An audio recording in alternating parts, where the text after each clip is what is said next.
Ibugsay lang. Ito maganda mga kaspakata kasi kaskong malambot lang siya ibugsay, no? Malambot lang pare koy. Malambot lang daw. So mga pilay may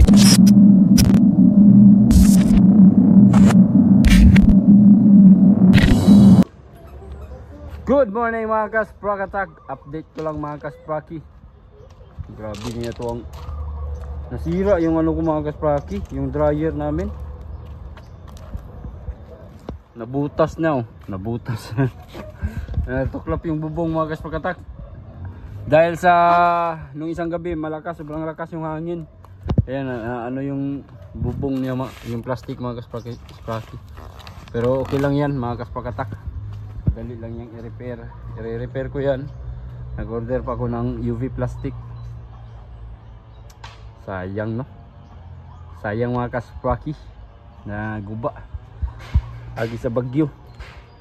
Umabot din pala yung bagyo dito mga kaspraki. Kahit malayo na itong lugar namin, nabutan pa rin ng bagyo. So ngayon mga kaspraki, update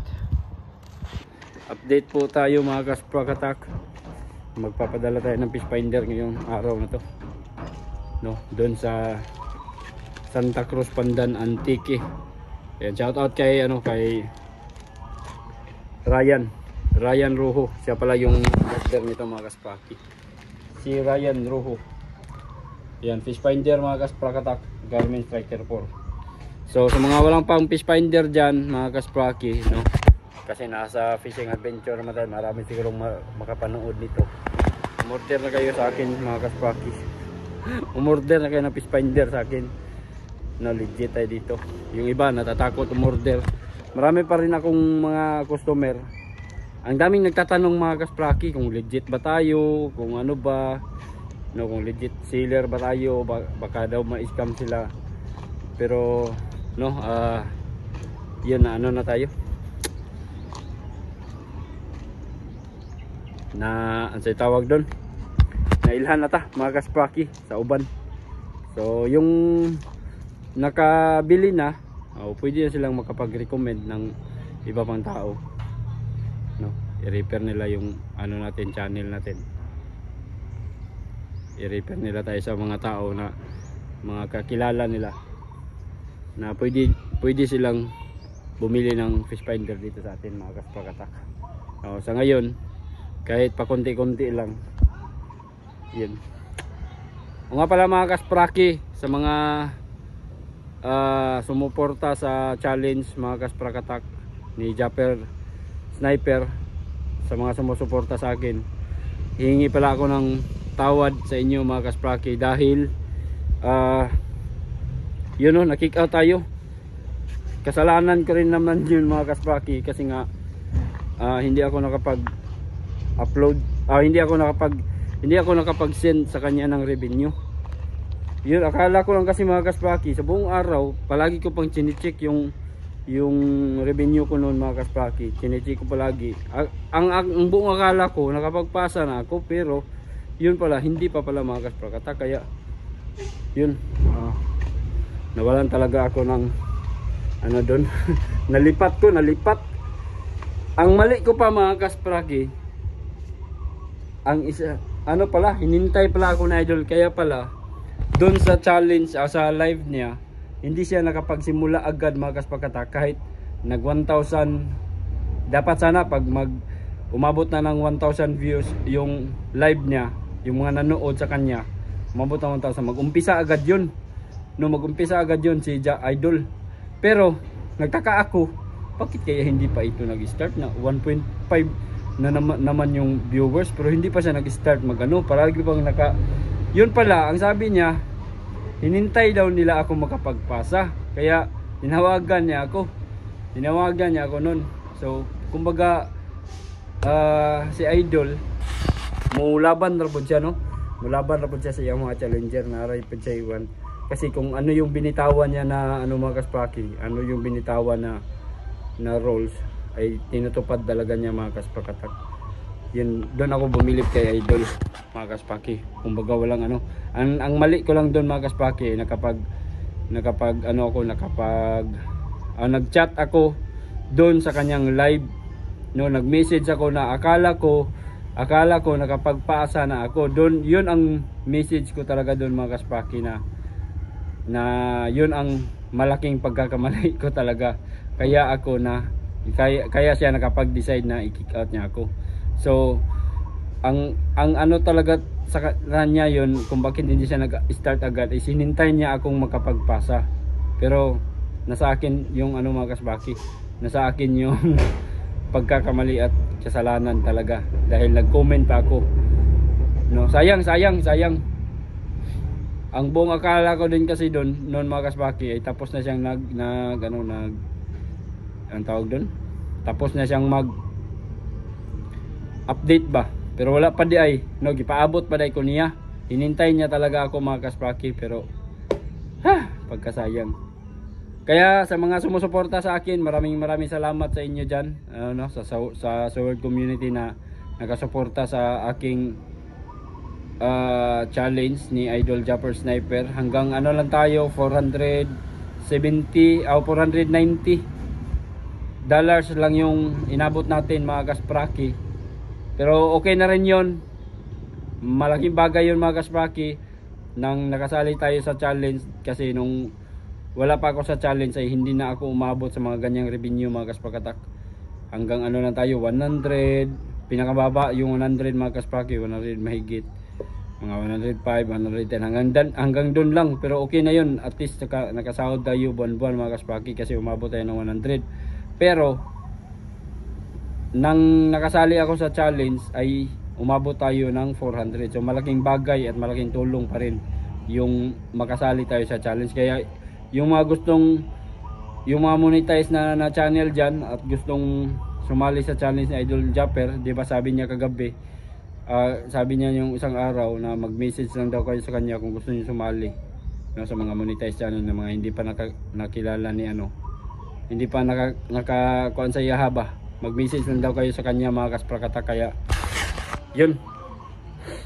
So marami ding nadismaya daw kasi maraming nalungkot, no. Kaya dahil na-kick out tayo, lalo na yung mga solid supporters ko, nalungkot sila mga kasprakit, na inis sila kung bakit daw ganon ang nangyari, bakit daw bigla yung desisyon ni Idol Japper. Sinabi ko sa kanila na okay lang yon, kasi mali ko naman yung nagawa. Ako pa rin yung may kasalanan. Mali ko naman kasi yon. Ang rules ay rules, no. Tinutupad lang ni Idol Japper yung kanyang rules. Mahirap naman kasi bawiin yun, no. Kasi magiging unfair sa iba kung hindi niya ako i-kick out, di ba? Sabi niya nung hindi pa nagsimula ang challenge, sabi niya isang pagkakamali lang, kick out na talaga. Kaya yun, no, ang lakas pa ng loob ko noon, adi jud ko magkasayo pa ni kailangan pero wala man, sobrang busy lang siguro ko nung araw na yun, kaya hindi ko na isipan na makapagpasa, no. may time talaga na sobrang busy natin, makalimutan natin magpasa ng revenue.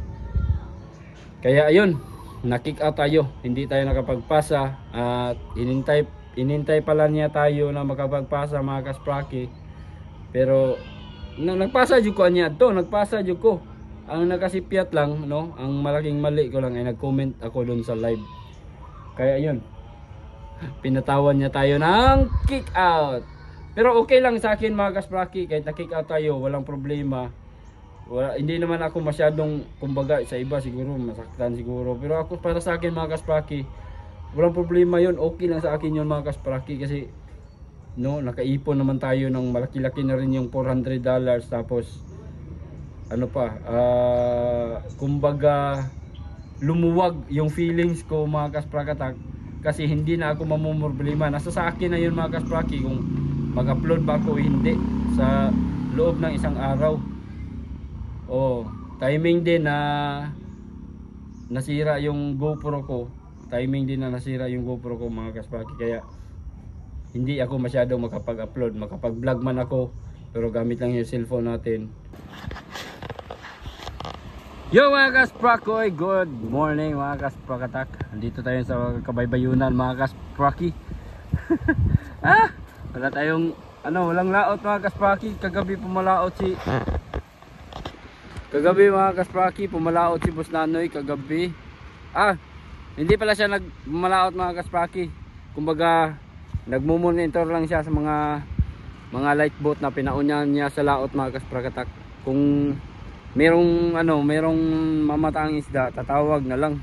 Pero yun, hanggang sa wala pa rin kuhuli, wala pa rin isda mga kaspraki. Grabe yung crisis ngayon, no? Pastilan mga kaspraki. Naikan yun. So ngayon, dito muna tayo sa baybay. Maghanap tayo ng eco-content mga kasprakatak. Ayan mga kaspraki, lumapit sana ako dun sa bangka na yun, pero hindi ko naabutan mga kasprakatak. Grabe no, ang dami nila mga kaspraki. Siguro nasa mga 5 katao yan sakay sa bangka na yan mga kasprakatak. Sila, namaling. Pero hindi ko naabutan. Bibili sana ako ng isda mga kaspraki para pang-ulam dun sa mga tao na mga tao ni Boss Nanoy na nagtatrabaho ngayon, no? Pambili sana para pang-ulam sana, pero hindi ko naabutan mga kasprakatak. Sayang. Yun, ang dami nila mga kaspaki. Yan, nakasakay sila sa isang bangka lang. Pauwi na siguro yan. Hindi ko naabutan, sayang.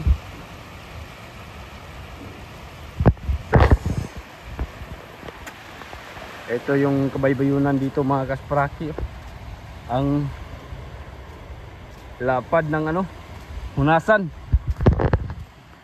Grabe. Plaster na plaster. Ako ni pliniran, pila mo na ni bawog ni gamay. Bawog lagi ni. Tulid na, dali ra na. Unsa mo na pagtulid mo? Ayan na, ako na lang motrohon. Pliniran mo na gud, baga na dapit sa bangko. Go-honor mo dai kayo, gwapo ni.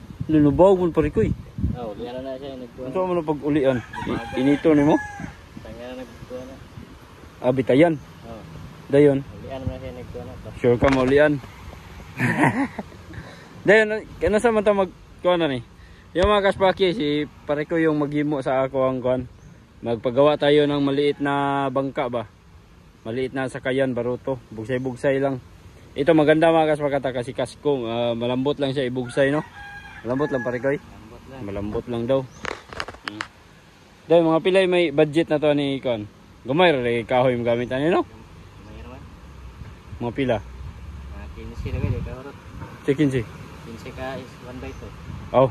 Manaw 15,000. Budget. Di ba 15 ka 1/2 unsa ka taas? 12 ka taas. 15 ka buok. Then 12 ka taas.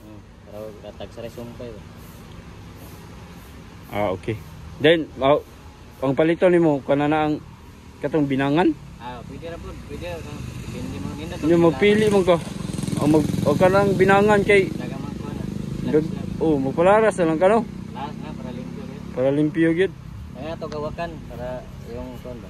Ano sa hawakan? Ang molding niya. Ay mo, molding. Hawiranan.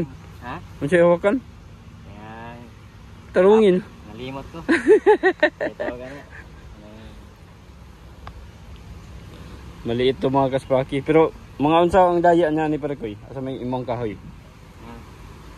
Mga unsa kalapad ana? Mga pila rin ka sa tao masakayan, kasakay mga tulo ka tao, 4. 5 na. 5, kumbati sige. Larga. Ako nagkarga. Ha? Ako nagkarga. Ako unikarga taas man og. Hugam na to. Kanik ayo po kay kanang habuga kay kanang sibuan ra ng plywood nga mga pila ka palid ni duha. Kapalit yun. Ha? Duha. Duha. Ano ra sibu ano? Sukod-sukod na. Sibu lang kanang plywood may atong i-budget no. Malong bro na sa. Kawitan. Dayon, kano sa mo ka magsugod ani? Karon pwede na sugod doon, palibaw kahoy. Mga pila may pangayon sa nimo nga budget sa kahoy? Katunga lang siya dabe siya. Di ko na ro, budget. Mga 8 ka buok. Ha? 15 mo ka kabuk. 15? Yun to palit yun 15. Lagi, 15 ka ba? Ni katunga mo kasa. Unsay katunga? Ito ay urot li pa kahoy para Mo lagi, unsay imong katunga? Budget la budget. Sige. Dayon, okay. Yan mga kaspaki, magpagawa tayo ng sakayan ha. Sakayan baruto para meron tayong maano dito, ma-content dito lang tayo mangisda mga kaspaki dito sa lugar na to. Paggawa tayo ng baruto. So dahil meron naman tayong kumbaga investment na rin to mga kaspaki, mamukot. No, kargahan pa na to pukot Parikoy, no? Pagaman ang pukot para makakuha tayo mga bisugo, mga malitubong yung mahuli natin mga kasprakatak. Okay. Bali gaan kaya pare mga kaspaki, sobrang gaan ng kahoy na to. Nasa mga 15 kilos na siguro ni. 15 kilos na ba? Sobrang gaan mga kaspaki. So yun mga kaspakatak, si Parikoy lang yung gagawa ng ano natin mga kaspaki. Paano to? Magpagawa ako ng maliit na bangka, pang ano lang natin, pang content lang natin dyan sa laot, no? Pwede tayo magpunta dun sa mga isla dito na malapit lang sa amin mga kaspaki, para meron kayong mapapanood na fishing adventure. So hanggang dito lang muna kasi yung kaya natin mga kaspakata, kaya abang-abangan nyo na lang yung paggawa ni Parikoy. Ayan si Parikoy, siya yung gagawa ha. Kung sinong may gustong magpagawa ng bangka dyan, pwede nyo ako i-contact para ano natin sa kanya, pagawa natin sa kanya mga kaspakatak.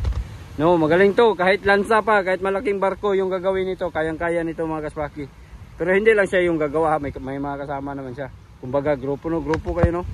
May grupo sila mga kaspakatak na gumagawa ng malalaking bangka, mga pump boat, bote, no? Mga ganon.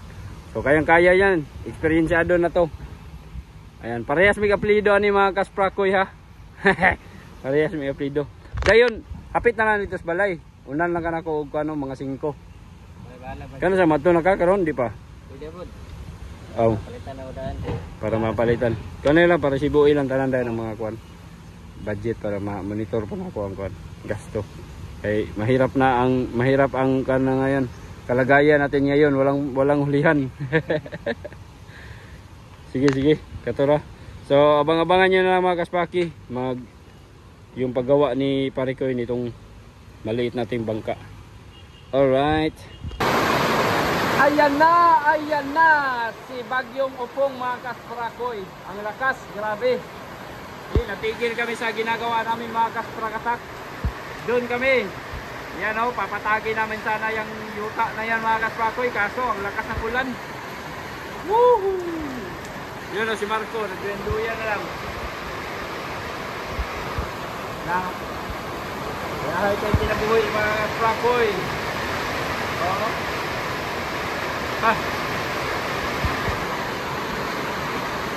Pastilan. Ang lakas ng ulan.